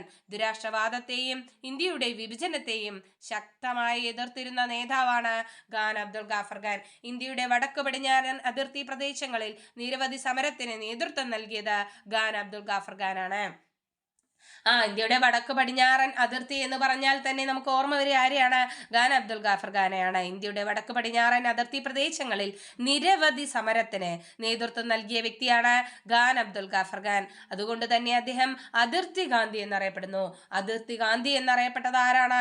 ഖാൻ അബ്ദുൾ ഗാഫർ ഖാനാണ്. ഓക്കെ, ക്ലിയർ അല്ലേ? അപ്പൊ നമ്മൾ ഒന്നുകൂടെ റിവൈസ് ചെയ്യാം. ഇന്ത്യൻ സ്വാതന്ത്ര്യ സമരത്തിലെ ദക്ഷിണേന്ത്യയിലെ ആദ്യ രക്തസാക്ഷിയാണ് വാഞ്ചി അയ്യർ. വാഞ്ചി അയ്യർ കൊലപ്പെടുത്തിയ തിരുനെൽവേലി ജില്ലാ കളക്ടറാണ് റോബർട്ട് വില്യം ഡെസ്കോട്ട് ആർഷെ. ഏതാ വർഷം? 1911 ജൂലൈ 17. വാഞ്ചി അയ്യർ തിരുനെൽവേലി കളക്ടറെ കൊലപ്പെടുത്തിയ സ്ഥലം ഏതായിരുന്നു? മനിയാച്ചി റെയിൽവേ സ്റ്റേഷൻ, തമിഴ്നാട്. മാഡങ്കി ബിക്കാച്ചി കാമയുടെ പ്രസിദ്ധീകരണമാണ് വന്ദേ മാതരം. അതിൽ കോട്ട് ചെയ്ത ഒരു വാക്കാണ് എന്ത്? വാഞ്ചി ഉതിർത്ത വെടിയുണ്ടകൾ നൂറ്റാണ്ടുകളായി അടിമത്തത്തിലായിരുന്ന ഒരു ജനതയെ ഗാഠനിദ്രയിൽ നിന്നും ഉണർത്തി. പ്രകാരം അഭിപ്രായപ്പെട്ടത് ആരായിരുന്നു? മാഡം ബിക്കാച്ചി കാമ. ഏത് പ്രസിദ്ധീകരണത്തിലൂടെയാണ്? തന്റെ വന്ദേ മാതരം എന്ന് പറയുന്ന പ്രസിദ്ധീകരണത്തിലൂടെ. ഇന്ത്യയോട് അനുഭാവം പുലർത്തിയിരുന്ന ക്ലമന്റ് ആറ്റ്ലിയുടെ പാർട്ടി ഏതായിരുന്നു? ലേബർ പാർട്ടി ആയിരുന്നു. ഇന്ത്യയോട് അനുഭാവം പുലർത്തിയിരുന്ന ക്ലമന്റ് ആറ്റ്ലിയുടെ പാർട്ടിയാണ് ലേബർ പാർട്ടി. പാകിസ്ഥാൻ എന്ന പ്രത്യേക രാജ്യം വേണമെന്ന് സർവേന്ത്യ മുസ്ലിം ലീഗ് ആവശ്യപ്പെട്ടത് ആരുടെ നേതൃത്വത്തിലാണ്? മുഹമ്മദ് അലി ജിന്നയുടെ നേതൃത്വത്തിൽ. ഇന്ത്യക്ക് സ്വാതന്ത്ര്യം ലഭിക്കുമ്പോൾ ഇന്ത്യയുടെ വൈസ്രോയി ആരായിരുന്നു? മൗണ്ട് ബാറ്റൻ പ്രഭു. ഇന്ത്യയെ വിഭജിക്കാതെ അധികാര കൈമാറ്റം സാധ്യമല്ലെന്ന് വാദിച്ച മൗണ്ട് ബാറ്റൻ അതിനുവേണ്ടി തയ്യാറാക്കിയ പദ്ധതിയാണ് മൗണ്ട് ബാറ്റൻ പദ്ധതി. ബ്രിട്ടീഷ് പാർലമെന്റ് ഇന്ത്യൻ സ്വാതന്ത്ര്യ നിയമം പാസാക്കിയത് 1947 ജൂലൈയിലാണ്. സ്വതന്ത്ര ഇന്ത്യയുടെ ആദ്യ പ്രധാനമന്ത്രിയായിരുന്നു ജവഹർലാൽ നെഹ്റു.